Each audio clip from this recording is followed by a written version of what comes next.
बंगाली नववर्ष, जिसे पोहिला बोईशाख कहा जाता है, विश्व भर में बंगाली समुदाय द्वारा हर्षोल्लास से मनाया जाता है। यह बंगाली कैलेंडर की शुरुआत का प्रतीक है। इसमें बैशाख पहला महीना होता है। बंगाली में पोइला या पोहेला का अर्थ है पहला, जबकि बैशाख बसंत की शुरुआत का प्रतिनिधित्व करता है। उत्सव में नए कपड़े, मंदिरों में जाना और शुभकामनाओं और मिठाइयों का आदान प्रदान करना शामिल होता है।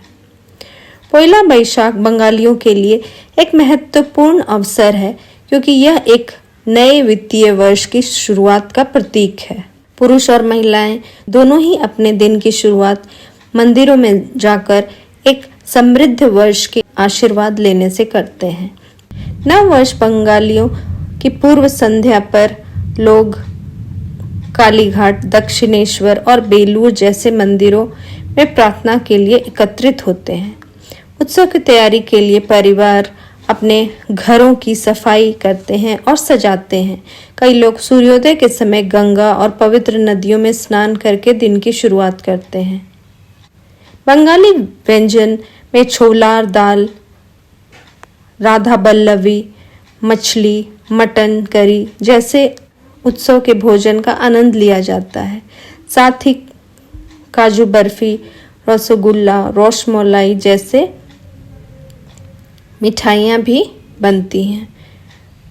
बंगाल में अनेक क्षेत्रों में रविंद्र संगीत, लोकगीत और नृत्य दिखाने वाले विशेष सांस्कृतिक कार्यक्रम का आयोजन करते हैं। पोइला बैशाख पश्चिम बंगाल, असम, त्रिपुरा और बांग्लादेश के कुछ हिस्सों में मनाया जाता है। क्षेत्रीय परंपराओं के अनुसार यह दिन नए कैलेंडर की शुरुआत होती है। बंगाली नववर्ष में कुछ विशेष व्यंजन बनाए जाते हैं। उसमें चावल की खीर खास तौर पर बनाई जाती है, जिसे चालेर पायस भी कहा जाता है।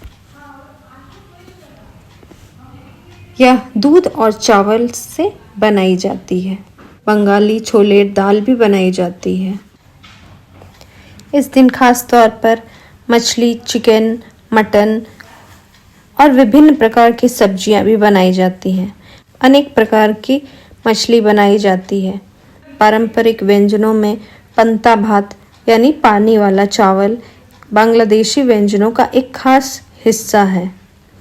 इलिश भाजी, तली हुई हिल्सा मछली भी बंगालियों का विशेष व्यंजन है, जो कि इसमें बनाया जाता है। लुची, आलूर दम, छोलेर दाल, कोशा मांसो, बेगुन भाजा सभी पारंपरिक व्यंजनों को पोइला बैशाख के शुभ अवसर पर बनाया जाता है।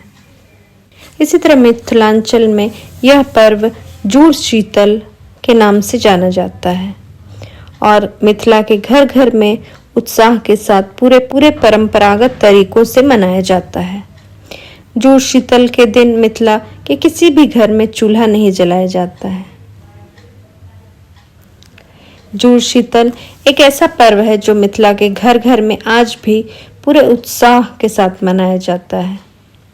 उस दिन लोग बासी भोजन करते हैं। मिथिला का परंपरागत त्योहार जुड़ शीतल 15 अप्रैल को मनाया जाता है। जुड़ शीतल पर पूरे समाज जल की पूजा करता है और शीतला देवी के से शीतलता की कामना करता है। जुड़ शब्द जुड़ाव से बना है। साथ ही इसका अर्थ फलने फूलने से भी है। यह पर्व नई फसल यानी रबी की फसलों, गेहूं, चना आदि की कटाई से जुड़ा हुआ है। इस सीजन में आम के फल भी बड़े होने लगते हैं। प्रकृति से गहरे रूप से जुड़ा जुड़ शीतल पर्व मिथिला के संस्कृति का प्रतीक है। इस पर्व को कई रूप और पक्ष हैं।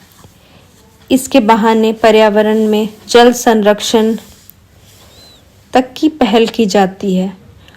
पेड़ पौधों की सेवा से लेकर जल स्रोतों तक की सफाई की जाती है। पूरे दिन एक दिन चूल्हा बंद रहता है ताकि वातावरण के ताप को कम करने की कोशिश की जाती है। मान्यता यह है कि जूड़ शीतल त्योहार को लेकर घर की महिलाएं एक दिन पूर्व संध्या या रात्रि में बड़ी भात, सहजन की सब्जी, आम की चटनी बनाती हैं और इसके बाद जूड़ शीतल के दिन स्नान करके अपने कुल देवता को बासी बड़ी, चावल, दही, आम की चटनी अर्पण करती हैं। इसके बाद चूल्हे का पूजन किया जाता है। साथ ही सारे दुखों से छुटकारा एवं परिवार में शीतलता बनाए रखने की ईश्वर से प्रार्थना की जाती है। इसके बाद सभी परिवार के सदस्य मिलकर प्रसाद पाते हैं। जूड़ शीतल यानी आपका जीवन शीतलता से भरा रहे। आज भी मिथिलांचल में यह घर घर में निभाया जाता है। इस दिन देवी देवताओं की पूजा करने के बाद ब्राह्मण भोजन कराया जाता है। इस दिन अनाज, फल और सब्जी का दान देने की भी परंपरा है। इस पर्व को सतुवानी के नाम से जाना जाता है, जिसमें सत्तू, नए आम और गुड़ को खाकर सतुवान मनाया जाता है। शहर सहित कई जिलों में यह पर्व पूरी श्रद्धा के साथ मनाया जाता है। सूर्य के मीन राशि से निकलकर मेष राशि में प्रवेश करने का यह पर्व होता है। यह त्योहार बिहार अंचल के लोग मनाते हैं। इस अवसर पर श्रद्धालु स्नान करके सत्तू, गुड़ का भोग लगाकर उसे सेवन करते हैं। इस पर्व पर सत्तू का सेवन करने का विशेष कारण है और यह वैज्ञानिक कारण से जुड़ा है। गर्मी के दिनों में सूर्य की तपिश से शरीर का पित्त कुपित हो जाता है, जिसे निजात पाने के लिए आम के टिकोड़े के चटनी सत्तू के साथ सेवन करने से धूप का असर कम हो जाता है। सूर्यदेव की उत्तरायण की आधी परिक्रमा पूरी होने के बाद शुभ कार्यों की भी शुरुआत हो जाती है और इसी दिन सतुवान का पर्व मनाया जाता है। जौ, गेहूं और चने की नई फसल की कटाई के बाद सतुवान का पर्व मनाते हैं। बिहार में इसे सतुवान या सतुवानी, मिथिलांचल में जूड़ शीतल और बंगाल में पोयला बैशाख कहते हैं। वैज्ञानिक दृष्टि से सतुवान गर्मी के मौसम की शुरुआत का संकेत देता है। सत्तू का सेवन शरीर को ठंडक और कच्चे आम की चटनी लू से बचाव करती है। सतुवान पर्व संस्कृति, प्रकृति और स्वास्थ्य का अनूठा संगम है। यह पर्व हमें पर्यावरण के प्रति जिम्मेदारी सिखाता है।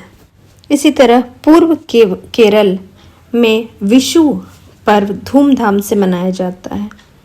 यह त्यौहार भी सौभाग्य का प्रतीक है।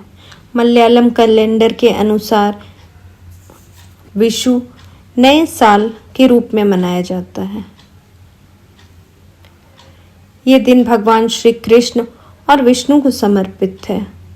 इस दिन भगवान विष्णु की विधि विधान से पूजा की जाती है और लोग अच्छी फसल की कामना करते हैं।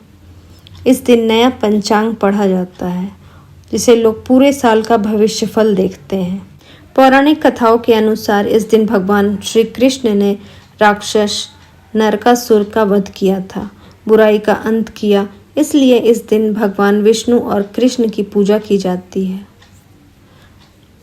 मलयालम कैलेंडर के अनुसार यह महीने का पहला दिन होता है। दौरान केरल राज्य में नई फसल की बुआई की शुरुआत होती है, इसलिए यह किसानों के लिए बहुत ही महत्वपूर्ण त्यौहार है।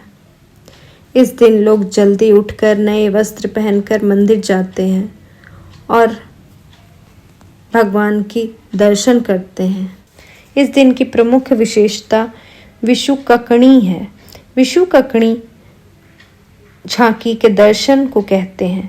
सुबह के समय झांकी को देखा जाता है। मलयालम में विशु का मतलब होता है विष्णु और कणी का मतलब देखना। इस दिन सबसे पहले लोग भगवान विष्णु के दर्शन करते हैं। इसमें दर्शन के बाद घर के बुजुर्ग परिवार के सदस्यों को भेंट के रूप में पैसे देते हैं। विशु उत्सव में भोजन का विशेष महत्व है। भव्य विशु संध्या में केले के पत्ते पर लगभग 24 से 28 तरह के व्यंजन परोसे जाते हैं। इस पारंपरिक भोज में कालन, परिप्पू, थोरन, पचड़ी, सांभर और पायसम जैसे कई विशेष प्रकार के व्यंजन शामिल होते हैं। स्वादिष्ट व्यंजनों के अलावा केले के चिप्स, अचार, छाछ, पापड़ आदि और सभी ताज़ी मौसमी सामग्री बनाए जाते हैं। विशु का त्यौहार पूरे देश में अलग अलग नामों से जाना जाता है। भारत में नए अनाज कटने के मौके पर नए साल का जश्न मनाया जाता है। हमारे विविधताओं वाले भरे देश में बहुत सारे त्यौहार 13 से 15 अप्रैल के बीच में पड़ता यह सभी त्यौहार भारत में नए वर्ष के रूप में मनाया जाता है। इस तरह की और जानकारी के लिए आप मेरे चैनल को सब्सक्राइब करें, लाइक करें और शेयर करें। धन्यवाद।